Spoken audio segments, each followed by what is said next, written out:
그러니까 이번 시간에는 벌과 교육의 균형적 제공에 대해서 같이 생각해 보겠습니다. 제가 오늘 입은 옷이 칠판색과 비슷하지 않습니까? 그래서 이제 교육이 얼마나 중요한가라는 것을 제가 퍼포먼스로 여러분께 제공해드리고 있습니다. 우리는 또 파란색을 좋아하지 않습니까?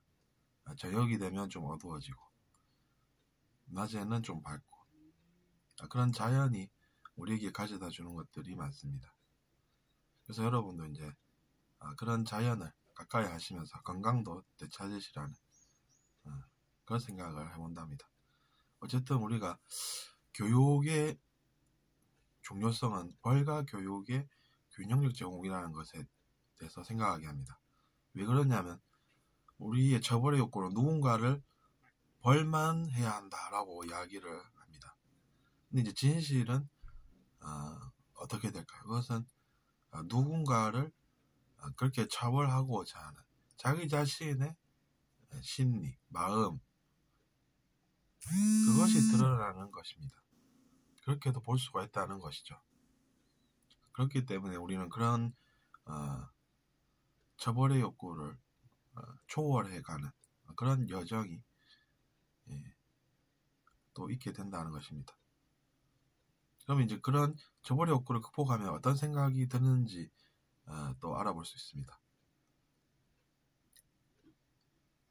그것은 이 세상이 어떻게 돌아가는지를 알면 됩니다. 그 사람은 잘못해서 고생하는구나 라는 것을 그냥 지켜볼 수 있는 그런 기다리는 마음, 인내심을 기르는 자기 자신의 배움과 관련된 영역이고 그것을 자기 자신이 극복해내면 그런 것이 아니라 오히려 그 사람은 고생을 하는구나. 그러면 정말로 교육이 필요한 사람들은 그런 사람들 아닌가 이런 생각이 오히려 든다는 것입니다. 고생하는 그 사람이 교육으로 뭔가를 얻는다라고 하면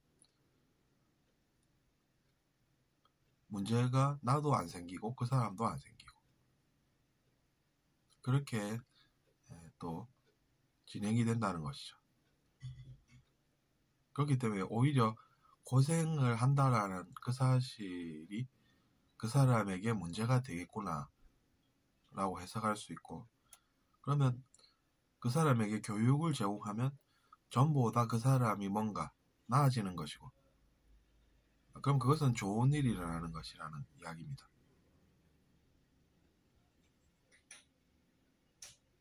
그러면 그 사람도 문제가 없고 또 자기 자신도 문제가 생기지 않는다라는 것을 또 알 수가 있는 것입니다. 그렇기 때문에 처벌의 욕구만으로는 부족하다는 것이죠. 그 사람은 벌만 받아야 된다라는 것을 그 사람은 벌을 받아야 된다라고 이야기하지 않습니까? 흔히들 그렇게 이야기를 하는 것이죠. 근데 이제 그것을 해석을 해보면 그렇게 또 생각이 달라질 수 있다는 것입니다.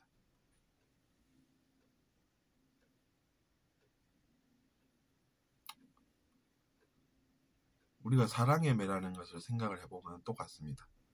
부모님이 자녀를 미워해서 그렇게 때리는 경우는 드물겠죠. 부모님도 이제 혼을 내야 할 때는 낼 수밖에 없고 하지만 이제 그 이후에 그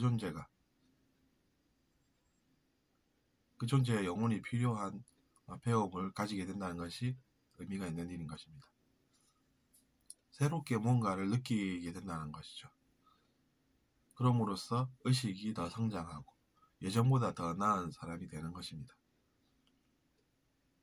근데 이제 상대방은 그런 것을 또 왜 저 사람은 더 나은 사람이 돼서 뭔가를 얻었는데 나는 왜 좋은 일이 없어? 하면서 투덜댄다고 가정해 봅시다. 그럼 그 사람은 지금 어떻게 또 해석이 가능할까요? 그것은 좋은 것을 보고 나쁜 것을 생각하는 어떻게 보면 인지가 부조화적인 그런 면을 느낄 수가 있다는 것입니다. 그런 사람이 나중에 또 불만이 생기는 것입니다. 인자는 그대로 있는데 결과값이 어떻게 바뀌겠습니까?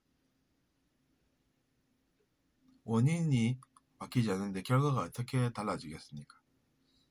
실험을 해보시는 분들이라든지 학습을 해보신 분들은 아시겠지만 그렇습니다. 그것이 내면 세계에도 똑같이 또 적용이 된다는 것이죠.